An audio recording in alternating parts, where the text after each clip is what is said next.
What's up, guys? Welcome back to another episode of the ABNF podcast. I'm here with my buddy Nick. Nick, we have another special guest on the podcast this week. Eli is a huge fan of the ABNF podcast. I wanted to come on to the show, talk some hoops with us, and I hear, Eli, you are a huge Clippers fan. So I'm going to let you introduce yourself to the community. Hey, what's up, everybody? Thank you very much, Grim. First time listener. Hmm. No, sorry, first time caller, long time listener. I messed that up immediately. This is gonna be a rough podcast.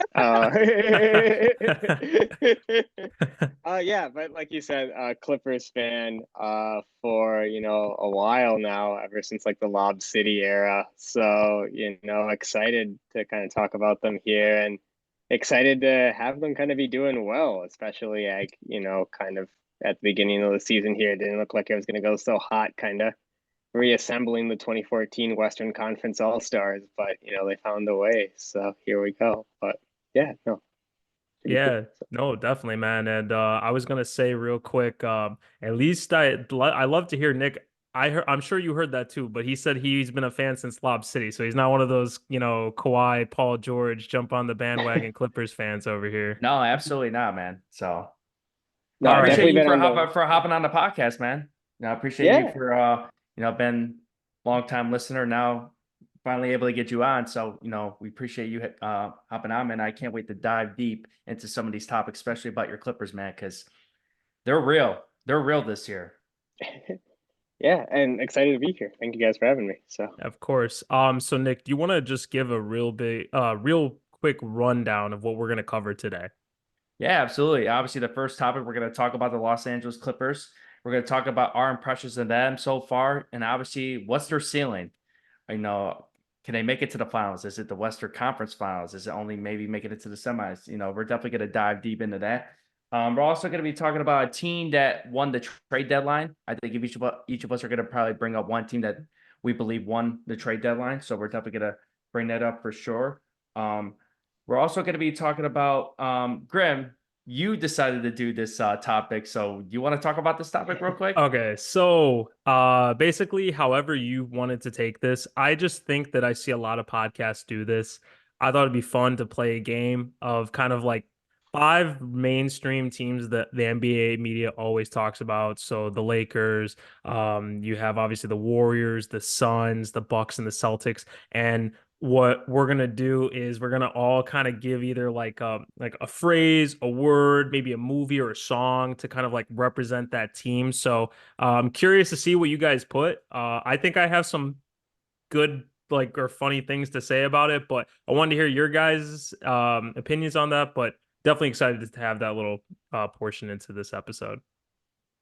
Yeah, we're also going to be talking about our reactions to, like the All Stars. So like we're going to give maybe our prediction of who we think is going to win the slam dunk contest or the 3-point contest, who's going to win the All Star game now, because now it's East versus West, just like it was back then. So I'm very excited to dive deep into that as well. Are you gonna bet the over the under on threes for any celebrity all stars? You said celebrity All Stars? Yeah. I don't know about that. I'm definitely hitting the over on the over for the points for the All Star game because nobody plays defense in that. That is true. That is very true. So Nick, I know that the first topic that we want to talk about today is going to be the Los Angeles Clippers. So I know that Eli is a huge fan, and I think we're going to let you go first, Eli. So what do you think about the Clippers so far this season? I almost said Lakers. So what do you think of the Clippers so far this season? And where do you think their ceiling is? Because I'm curious to see as a Clippers fan, and I'll have a question after that too, but let's hear this first. Sure. Yeah, I would say they've definitely exceeded all expectations for sure. I know that kind of when they, got James Harden pretty early on here, it was kind of like, is he not washed up, but, is it kind of like he's not kind of as good as he once was? And by no means, I don't think he's kind of at the same level he might have been like 5 years ago or whatever. But, he's brought the system, to Los Angeles, or I guess himself, because he is the system or whatever he said kind of back a couple months ago. But no, it seems like kind of things are gelling for sure. They're on kind of this big kind of win, not streak, but they're kind of just losing sparingly here. And I think it might just be kind of also nice that just Kawhi and Paul George have been able to kind of play more. I know kind of the past couple of years they've kind of been out more just due to injury, load management, whatever you want to name it. But this year, it seems like that there's a little bit more buy-in that's kind of going on. So the regular season has been great. To answer your question about the ceiling, though, I don't know. It's kind of interesting just because, like the Thunder, the Timberwolves, there's a couple of young teams who kind of are getting like their first real go of it at the playoffs and, could really make some noise kind of in the playoffs, kind of more than, what they might have been doing historically or something. And you got the Nuggets too, who are always kind of, frisky kind of at that, kind of I think the 4 seed right now or what now, not. So I think it's going to be hard, but kind of you got these vets, these guys who've been in the playoffs before, a couple people who've had some success in the playoffs, kind of on the team, kind of against these younger, kind of Timberwolves Nuggets teams. So I think that might be an advantage, kind of coming into the playoffs. But I definitely don't want to say like finals appearance and then watch it be like Kawhi like breaks his leg or something in the first round, because it's not something that hasn't happened before, So, but I don't know, feeling good at least kind of coming into it. But what do you guys think? Do you guys kind of what do you kind of think the Clippers ceiling is this year, kind of in the crowded West? Graham, you want me to go or you want to go No, here? I was gonna say, Nick, you go first, then I'll answer after. No, Eli, like I agree with everything that you were saying for the most part. It all comes down to health to me at the end of the day, because when they're healthy, man, I think they're I think they could beat anybody in the 7 game series if they can stay healthy. I mean, look at where they are right now. They're 36-17 right now. They're only a game and a half back from the first seed. 20-6 at home, 16-11 on the road, 22-13 and conference record wise. They started out 3-7, like you said, but since November 14th, they're 33-10. That's insane. And look at all these win streaks they've had. They had a 9 game win streak. They had 5+ game win streaks multiple times. And I want to ask you guys this question. Are Kawhi, PG, James Harden, is that the best big three in the NBA right now? I'll let you go first, Eli. You answer that. That's a great question. I think it's probably at least the best big three in the West. Like, I don't know. I guess the only one that I can think of is like, kind of the Durant, Beal, Booker. But, I feel like the Suns just haven't kind of been living up to the potential of that kind of when we were first talking about it, kind of when Beal came over. And I mean, at least it seems like they've got like some chemistry. The Clippers have some chemistry going with their Yeah. big three. And then if anything, it's a, maybe a big 3.5 if you add Russell Westbrook, maybe a big 3.75 if you add Vicha Zubac. So, kind of, the math was exceeding even three right there. So, but no, I don't know. I think so at least, but I'm interested to, what do you guys kind of think on that end? Or... I would think that they are, honestly, because just like you said in Phoenix, they really haven't been healthy. It's kind of like when KD was in with the Nets over again with the whole Kyrie situation with James Harden had the hamstring injuries and stuff. Kawhi's played in 48 out of 53 games. PG's played in 50 games, and James Harden's played in 48 games. I could run down the stats, but I think we all know how good they've all been really this year. And it's good to see James Harden actually willing to take this step back and sacrifice, because he hasn't been able to really do that so much in Philadelphia and all the other places he's been. And he's actually been dialed in with the Clippers. And obviously, Kawhi and Paul George are all-star reserves, very well deserving of that. So, but I want to break down a little bit how, good, some of the good things that the Clippers do. Obviously they're 10th in the NBA. They score over 118 points per game. Their opposing points per game, they're 9th in the NBA in that category. They're only giving up 112 points per game. They're first in the NBA in 3-point percentage. They're almost shooting 40% from three as a team. And when you look at these 3-point percentages, Harden's shooting 42% from three this year. PG shooting 39% from three this year. Kawhi shooting 45.3% from three this year. Norman Powell's coming off the bench giving you 42% from three. This team could really light it up from three. Their offensive rating, they're third in the NBA in that. They're fifth in net rating in the NBA. Their effective field goal percentage are fifth in the NBA. Their true shooting percentages is fifth in the NBA. But my question is, besides Zubac, they really don't have that much size, and I think they're going to get killed on the boards depending on their matchup in the playoffs, possibly. They're 20th in the NBA in rebounds. They give up a lot of offensive rebounds. They're not really like a fast-paced kind of team. They're like a half-court kind of offense. So I think, honestly, when it comes to their ceiling, like I said, I think they got the talent level to beat anybody. not only in the West, but in the East as well. If they could get to the finals and they stay healthy, they really have a shot at this thing, but they need to be able to rebound because if they're playing a team like Denver or something or Minnesota, I think that could be some huge problems for them. But I like this team Yeah, for real, though.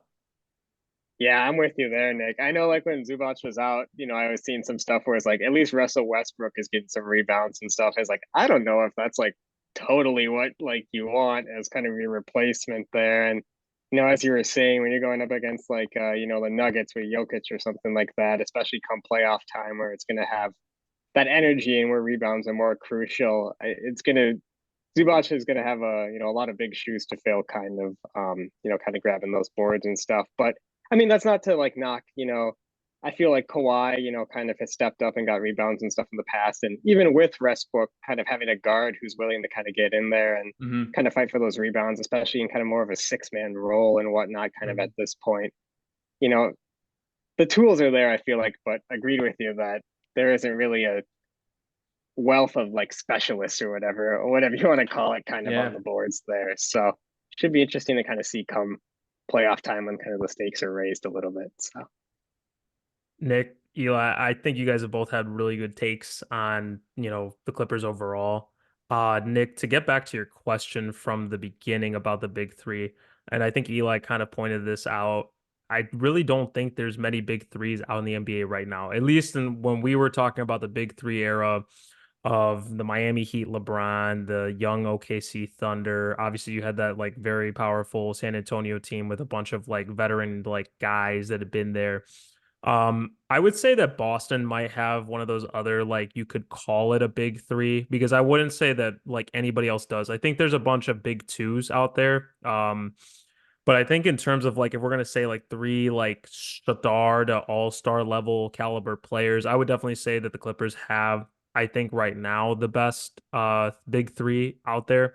I think with James Harden playing a more reserved role and being more of a facilitator instead of being the number one or number two scorer on the team, it's really helping gel because I think one of the biggest problems was is that even though when they did get Westbrook after the buyout, you didn't really have a true facilitating point guard that can also play off the ball because Westbrook cannot truly play off the ball. Otherwise, he's standing in a corner. And, I'm not here to rip on the man. And he's played really good this year. But we remember in LA for those 2 seasons, he was standing in the corner, bricking threes because that's not his game. And I think that him being in a bench role now has really given him more opportunity to have the ball. I know that that was one of the biggest problems I think that people were worried about again was if we take Westbrook off the bench, is it going to be a whole LA Lakers situation all over again? And that's something that I've just kind of like I've just seen this whole season. Also, let's give props to Tyronn Lue. I think he's one of the best coaches in the NBA. He's definitely a guy who I think has been under a lot of scrutiny this year, considering that they've really not done much, unfortunately, during this era. I know Doc Rivers was the coach that started in this era, so I'm sorry, Eli, that you've had the infamous 3-1 lead blown twice in the Doc Rivers era. But I was just gonna say real quick, Nick. I know you're talking about the size, and I think really outside of Zubac, you have Mason Plumlee and then Daniel Tice. But I still don't think that's enough to beat a team like Denver, like you said. And one of the other things too that I'm a little concerned about is the health issues that I think could creep with them in the playoffs. And one bad step, because I mean, last year we didn't even know that Kawhi was out until they made a report about it. We thought he was fine. He played all of game two, and then out of nowhere, game three, he's out. And then come to find out, he tore another ligament. So I'm just my concern with them is that if they can't stay healthy or if they play Denver before the Western Conference Finals, I don't think this team is going to get as far as people are going to say they are, just because I think that they still are an undersized team. I think they still have a lot of health issues because even James Harden himself has had multiple health issues the last couple of years, and he's really your only point guard. They're not playing Bones Highland at all. I can't really think of another point guard that they have on this team that besides Westbrook. So that's my only thing with their ceiling. I think they can make the NBA Finals based on matchup. I do think they're better than basically every other team in the Western Conference except Denver. I think that they have enough star talent there. But the young guys, you know, I think that um Minnesota can definitely give them problems with Ant Edwards. I think that they have enough size to combat the Clippers, but I do think the Clippers would be able to outshoot them in a series. That's where I would go with them on that one. And then OKC, I know that's your team, Nick. I think that they're still, I would say, a piece away from being like a true Agreed. contender. I think they're going to be like a second round exit team. Like I think they'll win a series, but I think if they played a team like the Clippers, as much as like I'd love to see like PG get cooked because of him being given for 6 first round picks, I don't see them losing that series to OKC. I got to be honest with OKC real quick. Mm. If they end up playing the Lakers in the first round, I might actually have the Lakers win that one.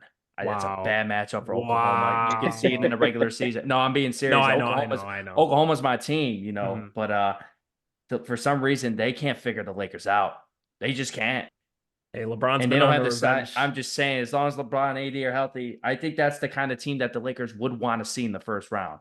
Is an inexperienced team that hasn't really, really have to worry about so much expectation, but there's gonna be Mhm. huge expectation. They're a top 2 seed in the West going into this thing. So basically So Memphis last year. pretty much. That's yeah, basically Yeah. that. Basically, yeah. And I think the Gordon Hayward move will help them. Mhm. But that's what I was trying to say on this podcast. They should have went in all in on Laurie Marketing. They should have got Laurie Marketing. Yeah, he would definitely fit a really big need they have. They have no size. Mm-hmm. That's one of their biggest flaws is they have no size. They would get cooked alive by Denver. Any team that has size, AD would kill them in the post. I mean, Mm-hmm. I'm sorry, but Chet Holmgren at 190 pounds is not going to like be winning you a series. Real quick, Eli, I just wanted to ask, because this was a question, but what got you into watching the Clippers? Was it just the flashy Lob City plays, Chris Paul throwing it up to Blake Griffin and DeAndre Jordan back in their prime, or what really got you to get into the Clippers? I'm just curious. Yeah, no, it's a good question. It was 2K12, to be honest Okay, with you. okay. I just like never really followed basketball Mhm. before, and then I started playing 2K, and for sure, like the Clippers were the most fun team on that Oh yeah. game. Oh On yeah, the 100%. 2K12, you're throwing alley oops, as you were saying, Grim. You could pretty much utilize Lob City there, and Chris Paul, I feel like has always been someone, or at least kind of in the older 2Ks, who were just kind of like really easy to use and kind of play off the ball as a point guard, but still Mhm. kind of be able to have offense. And then, Blake Griffin back in the early 2010s was kind of Oh, dunking on kind of the everybody. man, Oh yeah, yeah. dunking on everybody. He's one of the funniest like commercials guys or whatever. So, when you're like kind of in your early teens, that's all you need right there to follow a team. And then, just kind of kept following them throughout the years and, through highs and lows. And now here we are, hopefully kind of, being able to cash in on some of that, hopefully later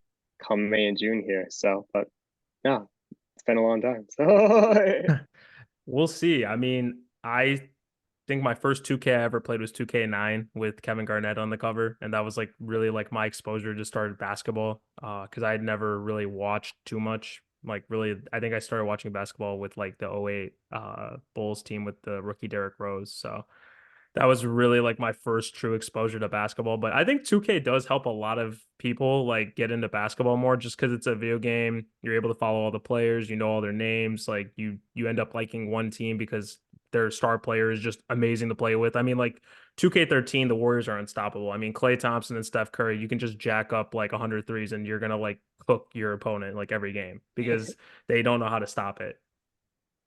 Um, but I was gonna say getting on to our next topic is going to be the trade deadline winner. So, each of you guys, if you have one team or maybe multiple teams, I'm not sure. I know I just have one team for myself. Nick, I know that you have one team, Mm-hmm.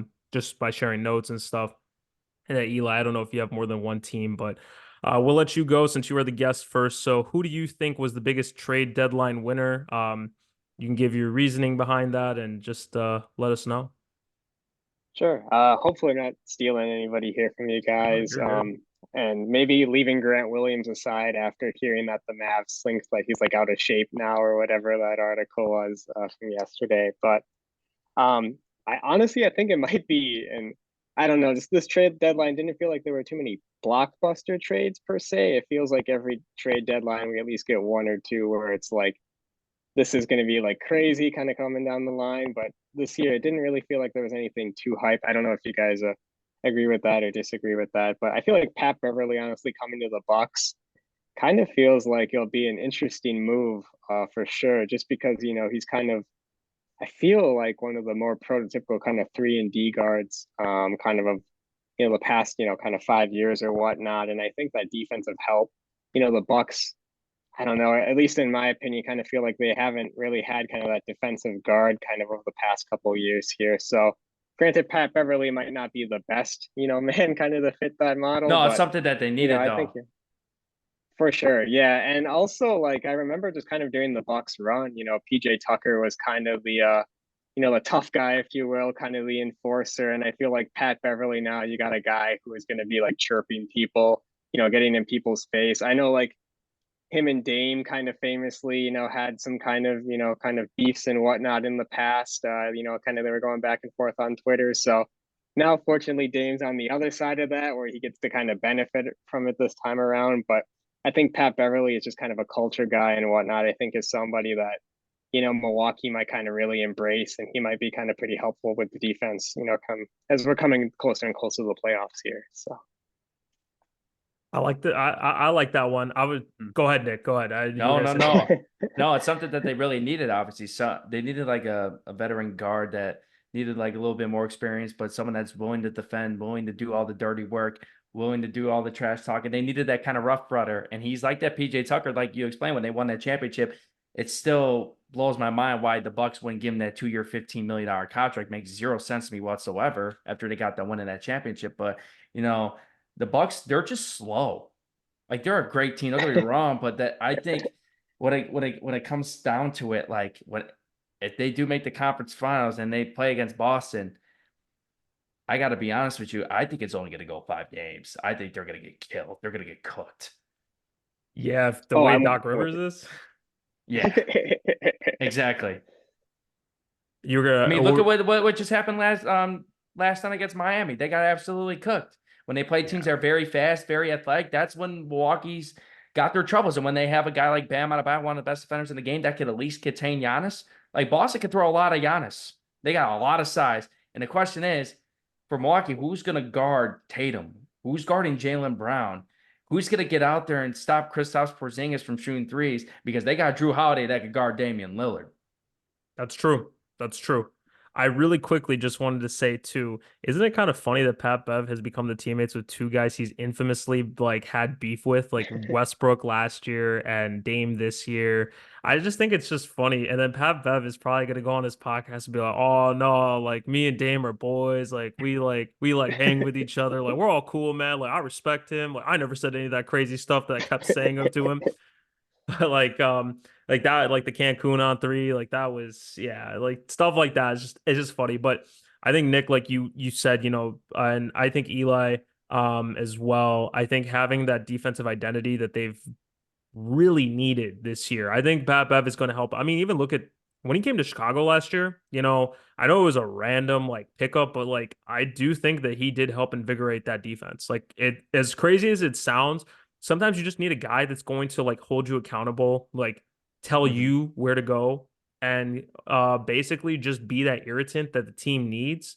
Like everybody needs a PJ Tucker, a Pat Beverly, a Dylan Brooks, a player that's going to get into other people's like faces, into their heads and stuff. Because sometimes it's not necessarily your skill set, it's just your personality can really change the dynamic of a team and really affect the star players on another team. So I do want to see how that goes, but unfortunately, Eli, I think your boy Doc Rivers is still going to get cooked like he does every single year in the playoffs, unfortunately.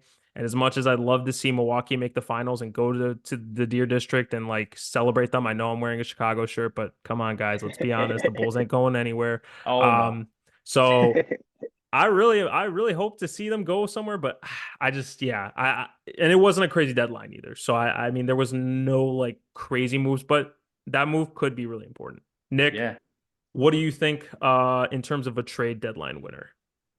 Well, just like you were mentioning earlier, there wasn't any like huge blockbuster trades, but they happened kind of earlier before the deadline was really like a topic. Obviously, Pascal Siakam went to Indiana, and James Harden obviously got traded to the Clippers. But I, I would even consider it their like blockbuster moves. Just like you said, it wasn't like Kevin Durant going to the Suns. It wasn't anything like that at all. But if I had to pick a team, I'm going with the New York Knicks. I got to do it. I think look at who they acquired: OG Anunoby, Alec Burks, Bogdanovich. Those are three very impactful players that are going to be in their rotation, and they didn't even trade a first round pick for any of them. They got rid of RJ Barry, Manuel Cookie. Yeah, they got rid of some good young talent. They got rid of Evan Fournier, Quinn Grimes, Ryan Arcidiacono, 3 second-round picks, and Flynn.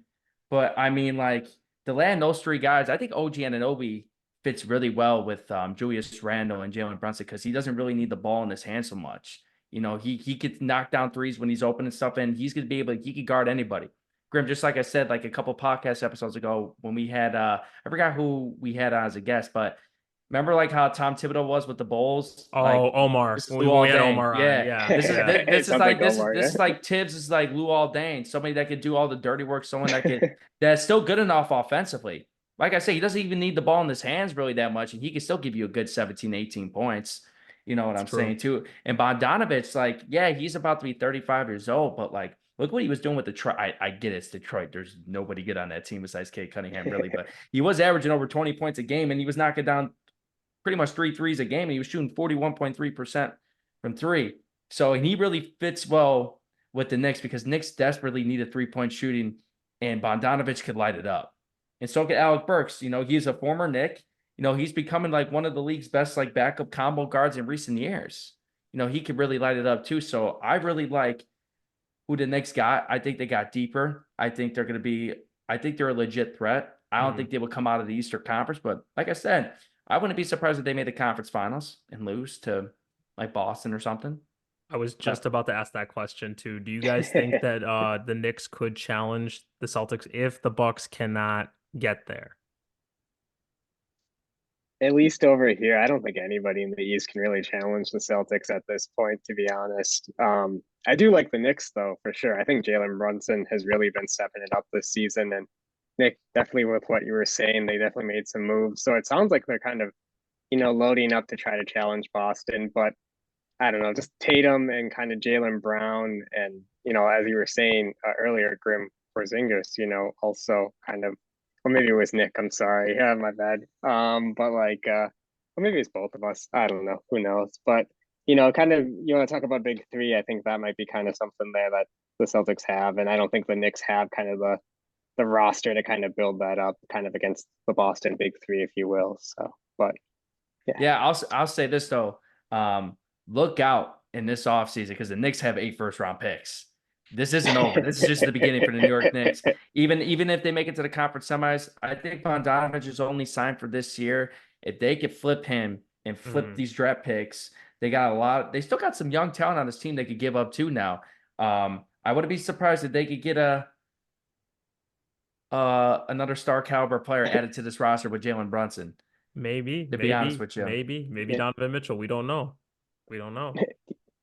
I think it's time for LeBron to finally come home to the Oh Garden. Oh, So, no, I'm just joking. That's not true. That's not true. That's not oh true. God, oh God. I don't think Nick would be able to handle that one right there.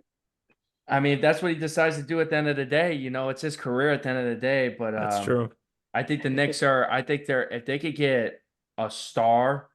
I love Mm, Jalen Brunson. I don't know if he's a star yet. He's had a great year. He's an all-star caliber player. I got to see this more consistent. I got to see this for years to come now. I mean, he is starting to come up. You know what I mean? But if they could add somebody and Jalen Brunson could be the second best player on this team, not the first, they could definitely win a championship next year. Not this year, though. we'll see, man. We'll see. Before we go to break two, I just want to just get in this one. Eli, you mentioned something about Grant Williams earlier, right? About how he was out of shape, right? So I put the Mavs as my deadline winner, and I'm gonna explain for two exact reasons. One, they got some much needed size that they've desperately been lacking in the Luka Doncic era. I mean, when you really think about it, they tried to bring in a guy like JaVale McGee last year and thought that was going to work, and he honestly barely played. They've been playing mostly Dwight Powell at the center since Luka has gotten into the league. I know they had KP for a little bit, Mm-hmm. but Kristaps Porzingis is not a traditional center. He's a pick and pop type of player, likes to shoot the three. He'll come in sometimes for maybe like a putback dunk and stuff, but he's not a post player. The fact that they acquired PJ Washington and Daniel Gafford, who I think Daniel Gafford, as a Chicago fan, I know I said I was happy because we got some good pieces, and at the end of the day, Troy Brown was not a good piece. I'll Oh, just be terrible. honest. That was a terrible trade. I know we got Daniel Tice, which I liked. I liked at the time, but Daniel Gafford was just coming into the league. I think he had a lot of energy, athletic, and I mean he's been serviceable for Washington since he got traded there. And the fact that they only had to trade Richaun Holmes and a first round pick, which it's owned by OKC, which means it's going to be a late first round pick. And that's all you had to give up. Richaun Holmes has barely played this year. He played like 10 minutes a game, which was about the same he played last year in Sacramento. And they're 3-0 since the trade deadline. I'm just going to say this. They beat OKC by 35. Nick, I know we've already talked about this in this episode, but the lack of size, when you finally get size like that, it does make an impact on your team. And PJ Washington too is no scrub. I know he's been a guy in Charlotte for the last couple of years that's just kind of been there. But I do think that it's going to help because again, at the end of the day, be outside of Derek Lively, you don't really have a lot of like size on this team. And Luka, you have enough star power. You have Luka, you have Kyrie. Tim Hardaway Jr. is going to probably be the sixth man of the year the way he's playing right now. And the fact that you're getting some interior defense too, because the Mavs this year ranked 26th in defense, and you're getting a guy who's averaging 2 blocks a game, which is seventh in the NBA. And you're going to also have a pick and roll partner with him because he loves to do lobs. And then you also have a guy in PJ Washington who could get you like 15 to 18 points a game too. This is really going to make the Mavs a sneaky team, I think, in the Western Conference. Personally, just because of the star power, Luka was able to lead the Mavs to the Western Conference Finals just 2 years ago. And I think that what he has right now is better than what he had then.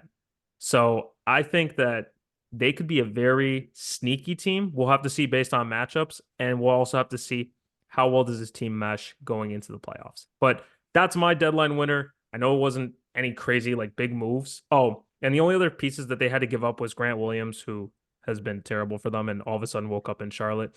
And then Seth Curry, who I think he hasn't really had a role on the team. And then No, they he only had to hasn't. give up 27 first round pick, but they acquired two second round picks. So possible trade for something else later on. At least they were able to get some assets back with that trade. So I'm curious to see. But what do you guys think? I like it. Just like you said, I think it does make the Mavs, a lot better, especially in PJ Washington. That is a sneaky move. That's kind of like how when Anunoby went to the Knicks, they always needed something like that. Just another like score. Like Tim Hardaway's been, great. Just like you say, he's probably gonna win sixth man of the year. He's averaging over 18 points per game right now. But I like PJ Washington's athleticism. He could play some defense too. He could switch out on the perimeter. That's something that the Dallas Mavericks needed too, because their guard defense is horrid. So Yeah. depending on who they can match up with, if they're playing against some scores from the guard spot, I think they could be in deep trouble defensively wise. But just like you said, who's going to stop Luka and Kyrie? So I guess it kind of evens out the playing field there. But just like you said, Graham, I think it honestly, when it comes to this whole Western Conference standings, it's every matchup is really going to be very interesting in this first round. Yeah, I can't imagine any like series being boring, and I feel like right now you have like 10 to 11 teams that could make the playoffs in the West, so it's just kind of going to be a coin toss of who's going to make the eight, especially with the play-in. Yeah. But the Mavs might be in the play-in too, just because of based off standings. But we'll see. I mean, maybe they end up going onto a hot win streak after the All-Star breaks over. So Hey, we'll see. Graham, your Warriors been cooking lately. Hey man, don't get me started on the Warriors, bro. They still blew a 15-point lead yesterday. So I'm not gonna hate on the Warriors. Don't Hey, worry. I double have to be 500 now. hey, I have to be unbiased about it. Steph Curry is still one of the greatest players in the NBA. As much as I might not want to see the Warriors win, I have to respect it. And Kuminga's been great too. I mean, the dude literally has been averaging 20 points in the month of January. So he's going to definitely be a piece there for a while. So we'll see. We'll see, man. So guys, we're going to take a quick break. When we come back, we're going to talk about the most coveted teams in the NBA, the slogan, what we're going to use for them, and then we're going to talk about the All-Star game before we wrap up today's episode. So just sit back, and then we'll be right back. Welcome back, guys, to the second half of this episode. So right before we left, we were talking about the trade deadline winners, and we're going to go over to our next topic, which is one that I just thought of doing. So we're doing the most covered or coveted teams in the NBA because the media can't stop talking about LeBron or Kevin Durant or Steph Curry or Jason Tatum or Giannis. So we're going to use adjective, movie, song, phrase, whatever you guys wanted to use for this for each team. Eli, you're the guest. You get to go first. Let's hear it. And I will do we'll do it each. We'll go one team. So everybody goes like for each team, and then we'll do the next team. So Eli, you go first for the Lakers. What is your word that you used? If you want to give a reason for it too, definitely go ahead. Sure. I feel like the Lakers have been like the last couple Drake albums where it's like it's all everybody talks about, for like a week or something, and then you actually hear the album and you're like, this isn't as good as it was like 10 years ago, but it still finds a way to like somehow like sneak up and like linger around for a while and like the charts and Spotify and all that. And then, but I think just the Lakers, kind of the LeBron era Lakers. I know they won the bubble championship, but it doesn't feel like they have kind of the mystique or whatever that they had kind of when Kobe was, or at least kind of, in the late Mm. 2000s and whatnot. Granted, maybe Drake wasn't really that big then, but, kind of, if you pretend like it's a good analogy and let the times line up, I think it might be kind of a Drake career right there for the Lakers. But what do you think, Grim? I mean, hey, I'm just gonna have to stop you real quick. Certified Lover Boy was actually a pretty solid album, in my opinion, but I do agree. Most other Drake albums have not been hidden like they used to, man. Best album I think he's made in the last 10 years was Views. That was probably his best album that he's I had since then. That's a good one. But Yeah, I can agree. I mean, um, older Drake is better than the new Drake when it comes to For the sure. music. oh So yeah, yeah, yeah, his throwback 100%. his throwbacks are always going to be top notch. Oh So yeah, yeah, yeah. yeah. Everybody wants I the old honestly, Drake. when it comes to Drake, I honestly still listen more of his throwbacks than the new stuff. To be honest with you, Yeah, nobody listens to newer Drake because I don't think they want to hear 21. Can you do something for me? hey. All right, Nick. I want to hear what do you got for the Lakers? So I just have one word, and it's pretty simple: drama. It's Okay. always drama. Anytime LeBron's on a team, it's always drama. He always wants to get rid of half his roster when it's not working, and all the Bron sexuals want to use their role players as the scapegoats. It's never LeBron's fault, even if he has 8 to 10 turnovers in one game. It's not his fault. It's never his fault. He always plays perfect, according to these Bron sexuals, and the media like Kendrick Perkins and Mhm. all these other people, and the Lakers. No, they just find ways to always, just create drama in general, to be honest with you, especially with anytime you have LeBron on your team. It comes with I the territory. I agree. I agree with that. I mean, I definitely think there's always drama with ever LeBron is. Doesn't matter where he's been in his career, drama will always follow him. I mean, we don't even have to go back beginning of his career with Cleveland, Delonte West and his mom. I mean, there was drama there, and there's been drama everywhere he's gone. So not surprised there. I'm just gonna give mine. It's I used the House of Mouse. And the reason why I use that one is because Mickey Mouse, Disney, like what do we always think of with Disney is Mickey Mouse, right? And also he won the Mickey Mouse ring and stuff. But LeBron, continues to troll, force the hand of the Lakers to do his bidding. Obviously he wanted to trade half the team again this year because he's not happy. And I think that would have been the worst move Rob Pelinka could have done because they would have literally looked how they did when they traded for Westbrook. That's just my personal opinion. Mhm. Um, I know they've won a couple games, but the Lakers are playing bound with how the season's looking. They're 30 and 26 currently. Even with a healthy AD and LeBron, this team has not been the same since the in-season tournament. I mean, that's just really where I'm going to keep it. But um, what do we think about for the Suns? What did you guys use? Eli, you get to go first. I think for the Suns, I don't know if you guys remember it, but there was this Will Ferrell, Amy Poehler movie, The House. I think it came out like 5 years ago, 6 years ago or something. This is gonna help my point. I feel like that you guys don't Okay. remember this, but it was just like Will Ferrell, Amy Poehler. They got like all these great actors. I was like, man, I'm excited to see this movie. You know, we got the talent coming in, and then you kind of just see it, and it's just like there. It's not like performing the way that it wanted to. It's not really that funny. The jokes aren't hitting.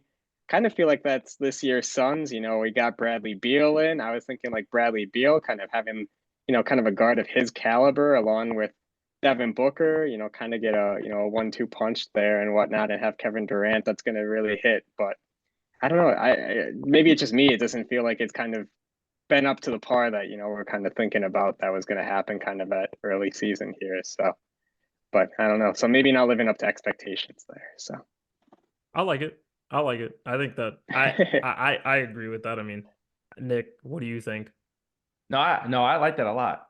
I couldn't agree more with that. But for again, I used the word because I really didn't know how to add it to these movies and all that, or a song, stuff like that. But I just think this team is dramatic. To be honest with you, it kind of reminds me of like the Brooklyn with KD, Kyrie, Harden. Like someone's always hurt, like Bradley Beal, for example, or like players that they have on this team have had history. Grayson Allen, look at what he's done. Look at what he did to Alex Caruso last year. Nurkic Hmm. with the whole Draymond Green situation right now. That Stuff like brother that. needs help. Yeah, they got rid of Monty Williams. They fired him. You know, they traded Chris. You know, I mean, it's just that kind of stuff, man. With DeAndre Ayton, for example, you know, he ended up being the scapegoat. They got rid of him as quickly as they could. So that is my word for the Phoenix Suns. Okay. Okay. I respect that too. I think they're definitely dramatic. I used the song.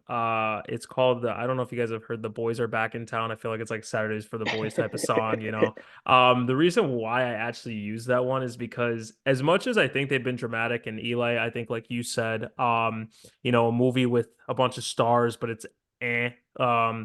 I feel like the Suns have seemed to go from a team that had roster fillers in the beginning of the season to surround KD, Booker, and Beal to now having a legit deep team. I don't know why all these teams want to keep helping them out, but for example, they just signed Thad Young, and I think that helps them with size. And then they literally got to trade for Royce O'Neal for basically nothing. I mean, for guys that were basically roster fillers last week, and now you actually have a guy that's literally playing on their like end unit to end the game. Like how does this just keep happening? I mean, they even acquired like when I look at it, they got from DeAndre Ayton to Grayson Allen, Nazir Little, and Yusuf Nurkic, and they weren't even involved in the Dame trade originally, and then they just added themselves in there. So as much as I think the season itself has kind of been like for them, I just think it's kind of crazy how they just keep acquiring this talent. So it just seems like all the boys are coming back over here, and like it's like the Suns are gonna like load up for this like finals run. But that's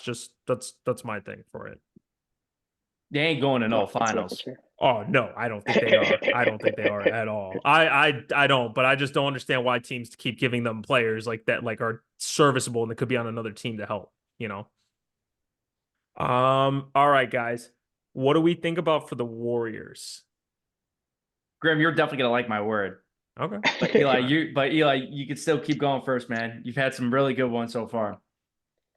All right, I don't want to steal your thunder, Nick, but I think you know there's a scene in The Wire where Stringer Bell says like, "I want you to put the word, you know, out there that we're back up." I feel like that's the Warriors right now. That might be like the Boys are back in town too, but like the Warriors have been getting hot. It feels like, and you know, kind of as you were saying, you know, Grim kind of with the play-in tournament and stuff. Even if they to kind of get into the play-in tournament, which you know is definitely where they're at right now. You know, I think that they can kind of keep up this momentum and you know kind of make a deeper run in the playoffs if they you know want to and get some lucky breaks. But feels like Steph has been playing, and it feels like they're kind of you know getting hot at the right time. So I think they're kind of back up, and you know maybe they're not as good as they were kind of in you know the early 2010s or whatever 2015, but I mean they've been making runs like this before kind of in their later years, so I don't think this year could be you know I think this might you know not be or I don't know how to say it right, but I think this year is going to be the same too or whatever potentially, so it'll be interesting to see. So Hey man, I mean, you know, if you have Steph Curry on your team, there's always a chance you can make the playoffs. There's just no way Facts. about it. Nick, Hmm. what do you got? Well, this word's not for Steph Curry, but it's for everybody else. Washed. Draymond Green, washed. He's been on decline. He's causing nothing but problems with this team.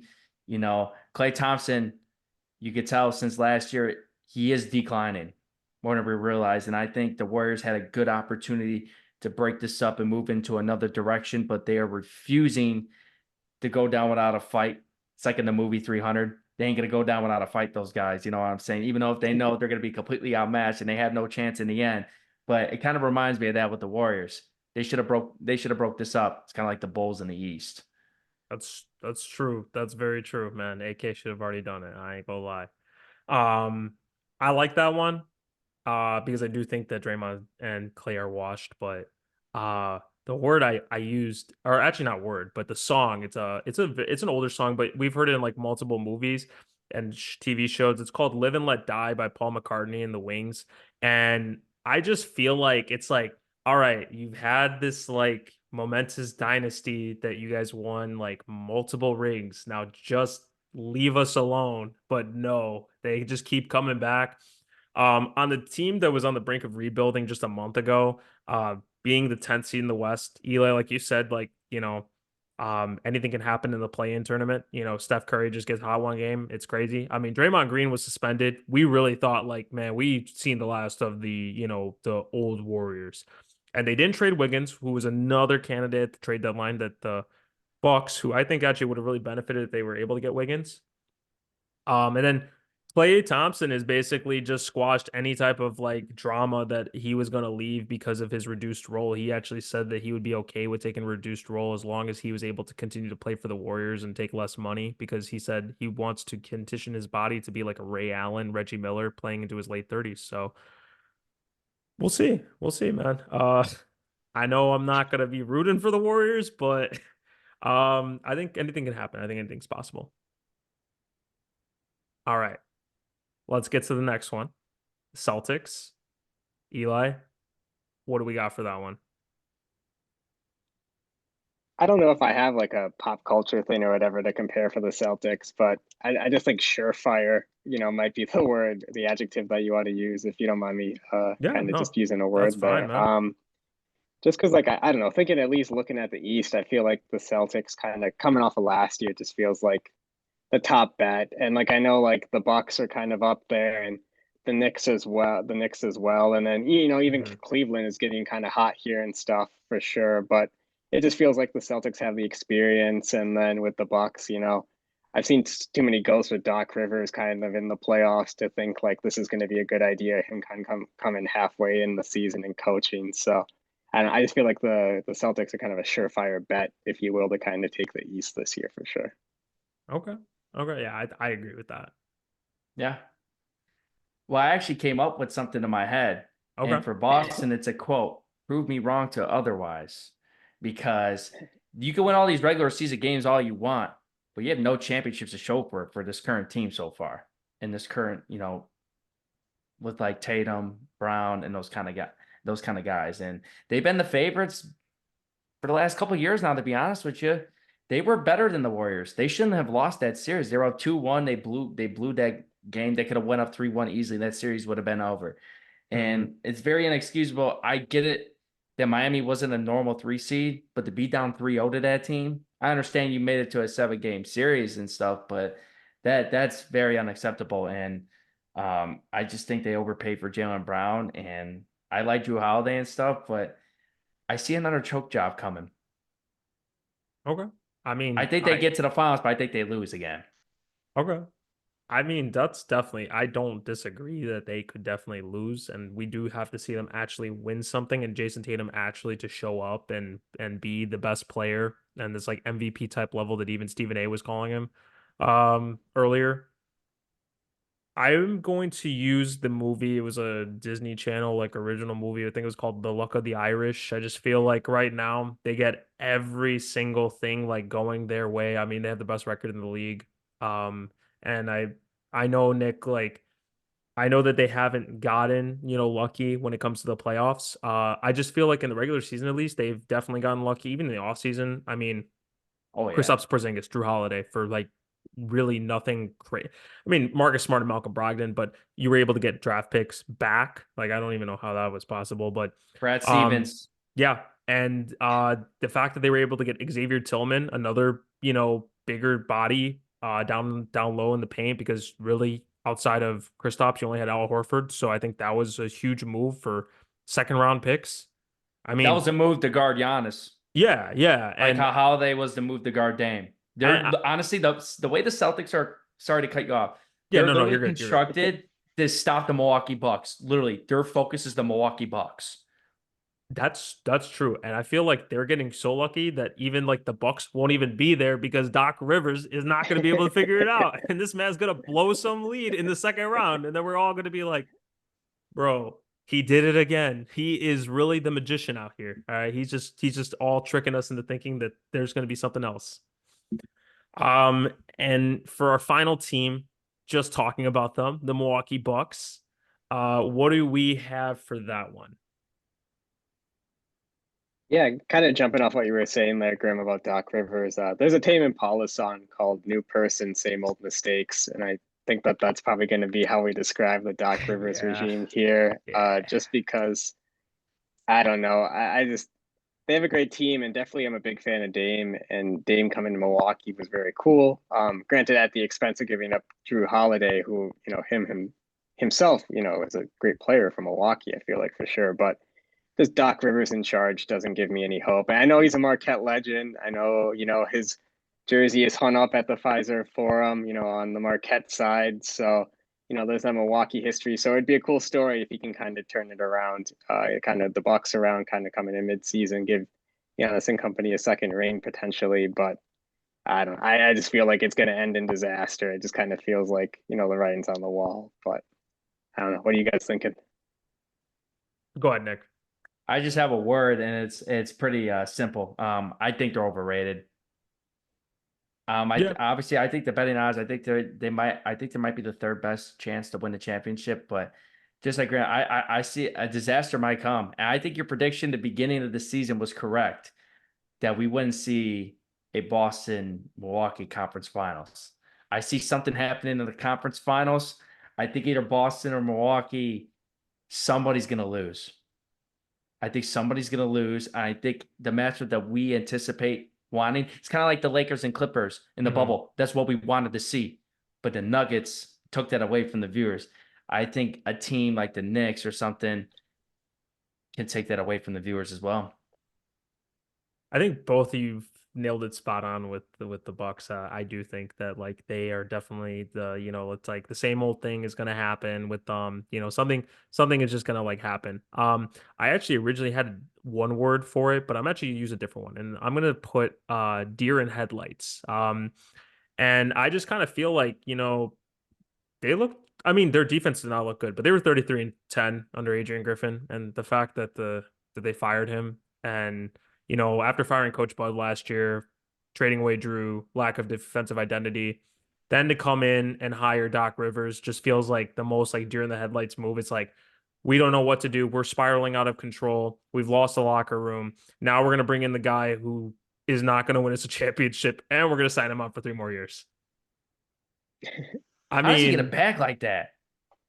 I don't know. I mean, shoot, I'd love a Good bag agent. like that if I can just kind of just go make up plays and then say like I'm a great coach because I won one ring how long ago? It's 2024 and that ring was 2008. So 8. 16 years, if you're going to continue to hold on to a 16-year ring, man, like damn. I'm just going to go make up my own ring and then say, "Hey, I won a championship once. Can I coach?" I'll say this before we get to the next topic though. I think both of you guys had some great answers for each of the teams. I think that it's just kind of like irony that like of like kind of like how like we talk about these five teams so much, but in reality, I don't think any of these teams are going to win the championship. It's going to be another team we're not talking about. Maybe the media talks about Denver, but I think Denver would definitely have a better chance than most of these teams. I just think that's kind of funny that of how much the media will cover these teams and then watch it not even be any of them. But Hey, It, Grim, real quick. What do you think about your boy Tyrese Halliburton? Is that gonna be a rivalry between the Bucks and Pacers now? I mean, it could be, but I mean, the Bucks have to stop playing like garbage right now. I think yeah, I think there definitely is. Tyrese is really young still. The Bucks core, I mean, outside of like Brooke, is still like at that age group where like I think that they could definitely like play each other like because they play each other 4 times, 5 times a season already. So we could see it for the next couple of years. And if they match up in the playoffs. Now that'll be an interesting series because of what happened during the in-season tournament. Hmm. I'd love to see that matchup.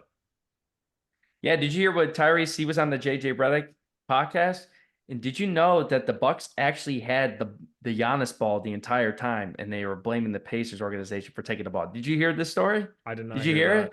that. No. So they thought that Indiana had the ball because it was Oscar Tshiebwe's first career points, but the Pacers gave him the practice ball. The Bucks actually had the ball the entire time, and Giannis made that scene for pretty much nothing. That's what Tyrese said on the JJ Redick show today, or whenever it was made. I don't know why I listened to that episode and I don't remember that part, but that's insane. I mean, Yeah, the Bucks I had the ball the whole time. I mean this guy was gonna like fight like a whole like army to get Oh that yeah. damn ball. That's insane. All right, guys. Last topic for this episode, all-star thoughts. So we can kind of do this a couple of ways. We can go just primarily over the All-Star game first, then we can talk about the competitions. If you guys want to do that. Otherwise, if you want to start with the competitions like the slam dunk contest, three-point contest, and then we work our way to the All-Star game, we can do that too. So what do you guys think? I'm good with whatever you guys prefer. What do you I know you're the podcast pros. What do you think would be best going first? We could start with the game because Loki, that's probably the most boringest part of the All Star event now, to be honest with you. So we could get that game over with. All right, let's do that then. All right. Hey, all right, Nick, since you want to talk about the All-Star game first, we'll let you go first on this one. So I'm actually kind of glad it's East versus West. I kind of like that instead of like all friends just trying to draft each other and they're just laughing on the court the whole time, blah blah blah blah whatever. But I think it's actually gonna be just a little bit more competitive because I think all the players in the West are gonna want to win this game, and then Mm. everybody in the East is gonna want to win this game. Obviously they're gonna be fooling around, but I think the last like 5 minutes you'll see they'll turn it on, especially the game's gonna be close. But if I had to pick a team, I would say the Western Conference is gonna pull it out. Okay. I think they will. Definitely. But it's to be seen how competitive the game is. I think how close the score is because are they keeping it same format like what they started during the year that Kobe died, where like the last quarter is like played until I think the like They reach a who's certain point mark or something. yeah, like to that 24. I think it's like that's like whatever the target score would have to be. It's like whichever team is closer to the to that number at the end of the third. I think if they're 24 points away or something, that's like the target number then they put. Yeah, Uh all I know is Steph Curry's gonna be wide open for 23-point attempts, and he's gonna make about 14 of them. I wouldn't be shocked if he did, man, because we saw it literally 2 years ago in the All-Star game where the dude literally was cooking. So I don't disagree. Eli, I'm gonna let you go and then I'll give my thoughts on it. I think it's going to be the West too. I just like how the All-Star game changes like every year, so nobody ever knows what's going on. It's kind of like how like this week or whatever, the 49ers were like, we don't know the all overtime rules, so Oh that kind of man. like affected how they played the defense against the Chiefs. I feel like the players have got to be the same, like on the court. Like, what are we doing here? Like, we got to make like 5 threes or something to move on or something. Is that what the year is? Is that what's going on this year or something? Or I just think it's kind of fun that it's always like you have to have someone kind of come in and explain the rules to you and stuff. And it's like, okay, this is how it's different than last year. So who knows what's going to happen this year? But I think it should be a fun game regardless. And, it's kind of, Shy, Gildas Alexander kind of, I think, his first starting kind of this year. I think that's going to be a lot of fun to watch and kind of see how he kind of gels with some of kind of the veterans who are kind of starting and whatnot. So I think it should be a good game. I definitely agree with you there. As Nick SGA is your boy. So definitely props to him for being a starter this year. Like both of you guys said, I think Western Conference wins. I think they just have the more talent. I do think that the East, like talent wise, is closer than it was. I think the last time that it was actually like the conferences, like at that time, the West was so much more like stronger than the East, and I feel like it's kind of like it was like this, and now it's kind of like the West is still has like more dominant players, but Mhm. the East is starting to get there. With their guys, I do think that every guy's going to be damn wide open. I think LeBron's going to probably take some like crazy logo three. Jokic is literally just going to just be able to just like put the ball up wherever he wants to because nobody's going to actually guard him, and especially with no Joel Embiid on the other side either. I really just want to see that like 2020 intensity that they had in that fourth quarter. I would really just love to see that for the last 5 minutes of the game. That's all I want to see. I'm hoping that somebody like just goes off that we're not expecting to go off and yeah, go from there from that. But I think like you said, Nick, we got the most boring part of the All-Star weekend out of here. There was one more question regarding that though. Who's gonna win the MVP? All right. I'm not going first on that one. Eli, we'll let you go first since you are the guest. Who do you think? Let let's go Shy. Maybe All it's just right. Shy's like big like All-Star weekend breakout or whatever, and he I like you it. know turns it up here. So Okay. Okay. Go ahead, Nick.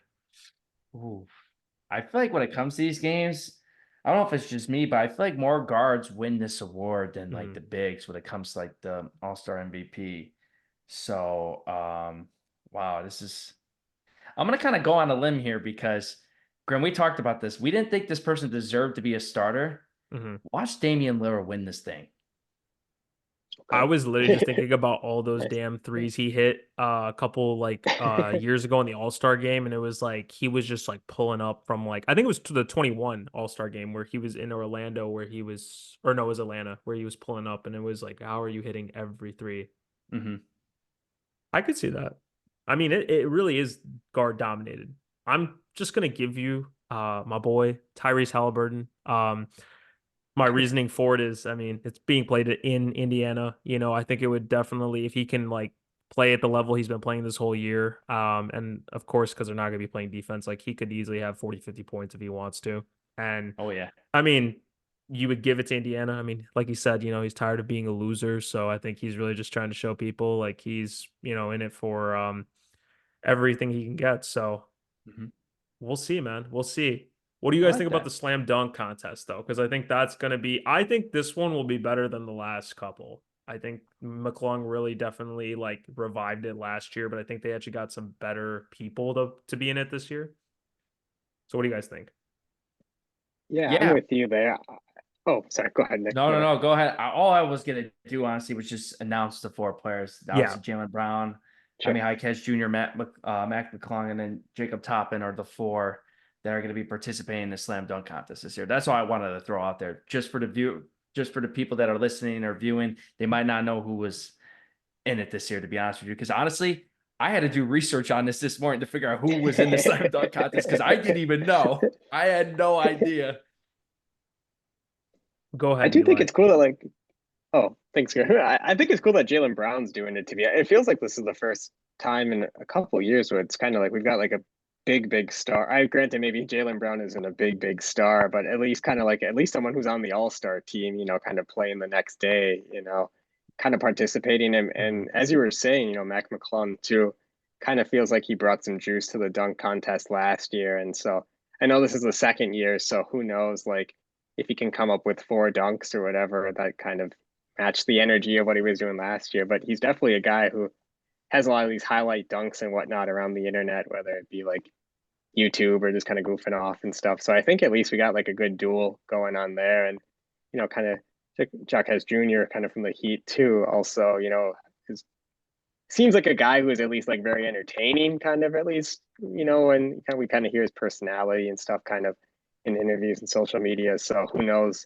Maybe he might bring some of that energy to the dunk contest as well. And then Toppin is I have no idea how he's going to do. So, but I don't want to speculate there. But I think there's at least some good storylines coming into this dunk contest, which feels kind of refreshing compared to past dunk contests where it's just more of like, this is just happening, and like just kind of go out there without any kind of hype behind it. So, I agree with you there. I think that definitely the revival a little bit, and just kind of having a little bit of different expectation. The last couple of years it just kind of felt like they've just added random guys that we don't really know, role players that people who don't follow a team are gonna have no idea who they are. I mean, nobody really knows who Jacob Toppin is.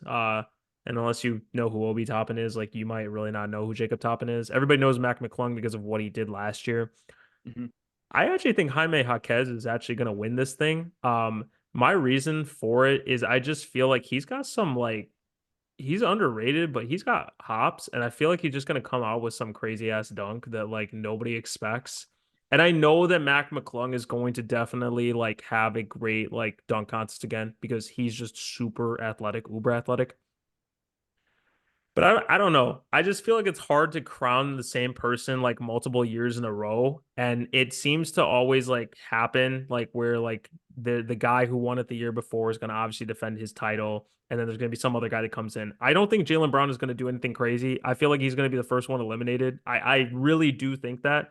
He can't go with his left hand. I'm sorry. He's got some Um sneaky bounce though, man. he does. But I just feel like Yeah. his dunks are gonna be like do you remember when John Wall did the dunk contest and the dude did like the most simple dunk in the world and then literally is dancing like he just like did a 360 like touched like the top of like the backboard and then like jammed it and it Mhm. was like a game dunk. I didn't feel like anything crazy about Yeah. it. No, I get what you mean. I get what you mean. But if I had to pick my winner, I think Matt McClung's going to win this thing again. He's going to join some elite company, joining Michael Jordan, Jason Richardson, Nate Robinson, and Zach Levine as the contestants' only back-to-back winners.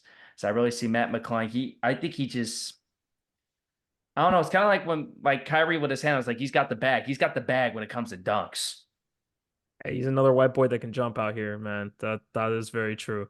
I like it. I mean, I'm okay with if McClung wins again, man. So we'll see. We'll see. Yeah. But um before we go today, we're gonna also talk about the 3-point contest. So just for the viewers out there, the contestants this year for the 3-point contest is going to be Tyrese Halliburton, Malik Beasley, Jalen Brunson, Damian Lillard, Laurie Markkinen, Donovan Mitchell, Karl Anthony Towns, and Trey Young. So, guys, knowing all those guys that are out there, all can snipe from the three. Who do you think is going to win the 3-point contest? Eli, you can go it's always first. Oh, thank you. It's kind of hard to tell with the 3-point contest. As you were saying, Grim, it feels like everybody kind of has a shot, more or less. Maybe some more than others, but maybe Donovan Mitchell. I just kind of feeling like with the Cavs kind of being on the roll that they are on, and Donovan Mitchell, I just think has always been kind of a great shooter. I think this might just be kind of his time, but it's also just kind of, blindfolded, like picking that kind of, just picking at the list that I'm going off there. But, if it ends up being Donovan Mitchell, then, I can just kind of come back and say, like, I knew it all along. I was on the podcast, I called it, maybe we cut this part out where I'm describing this right Oh, now. we But, definitely will if Oh, he well, wins we'll it. clip it. Don't worry. Oh yeah. yeah, we will clip it for Don't worry. sure. I appreciate No, it. I appreciate it. I know, no, I like that pick. That's a player that if you look at the betting odds, that might be a player you might want to bet on. Because I don't think he's going to be talked about. Obviously, we have two former winners. Damian Lillard won it last year, then Karl Mhm. Anthony Towns won it the year before. But if I had to pick a winner, I think Tyrese Halliburton's going to win this one for Indy. I think his 3-point percentage has been in the 40s years of his career, and he advanced to the finals last year in this competition. So he's got some experience on his side too. Obviously, Karl Towns have a lot of experience, but I'm going with Tyrese Halliburton, I like it. and I yeah, that's like it, who I'm Nick. picking. I like it, Nick, because I'm definitely I going know with you do. Tyrese. I'm going with Tyrese, man. He's got it. He's winning the All-Star MVP. He's gonna win the 3-point contest. That's Has my that ever boy, happened man. before? I don't. That's a good question. I don't think so. I'd have to look it up, but I don't think so. I've never heard of it. But Dude, it's possible. if you put that bet on FanDuel, make that a parlay, dude. You can win some serious money, 'cause I don't think that's never happened before. I don't think it has either, but I think it would actually the final matchup I'd want to see is Halliburton versus Dame. I would love to see them in the final round because Dame, if he gets it started, like he's not going to miss. And Tyrese has, as much as his jumper is funky, it goes in. And I mean, like last year, I think he had like the highest like first round total. And I mean, like just he's just a really good he's just a really good shooter. I can't explain it, but I'm excited, man. I think the 3-point contest honestly is going to probably be the thing that everybody watches, and also Steph versus Paige. So That's right. Yeah. Yeah, so it's a we'll good see one, yeah. that too. Man, if Steph gets cooked, he's never going to be able to live that down, especially with the way this season's been going. So we'll see, man. We'll see. But real quick, I want to say thank you to Eli. Thank you for coming on to the podcast today. Nick and I really have enjoyed the time that we've gotten to talk to you, chop it up with some hoops, hear your perspective and takes. And it's always good to hear somebody that listens to the podcast come on and just talk about basketball because like everybody like has their own opinions on the game, and we all like are gonna have like different things that we think about for a certain team. So definitely enjoyed having you on today. Real quickly too, can you tell the fans where they can follow you on social media? Yeah, just at Elijah Mapes on Twitter, or I guess X or whatever. That's pretty much all I have. And you know, don't really post on there either. So, but It's all I'll good. be around. So yeah. It's all good. When your Donovan Mitchell pick comes true and then we put it on there, your inbox is about to be blasted. So You know what's gonna be funny? Watch a player like Malik Beasley win this thing. I was thinking about that a little bit. I'm not gonna lie, but I don't want to pick him because that would be nasty work out there. But guys, yeah, so follow Eli on Twitter X. I know he might not use it, but we're gonna get him back on there. And then definitely guys, if you haven't followed us already, please follow us on X, subscribe to our YouTube channel. Check out the last episode as well that we just dropped about the All-Star selections, a little bit about the Super Bowl too. And I'm just gonna say right now, guys, this was a great pod. I really enjoyed it. And we appreciate you guys for listening up until the end. For Nick and myself and Eli, this has been all ball, no foul. Thank you guys. Have a good night, and we'll talk to you soon.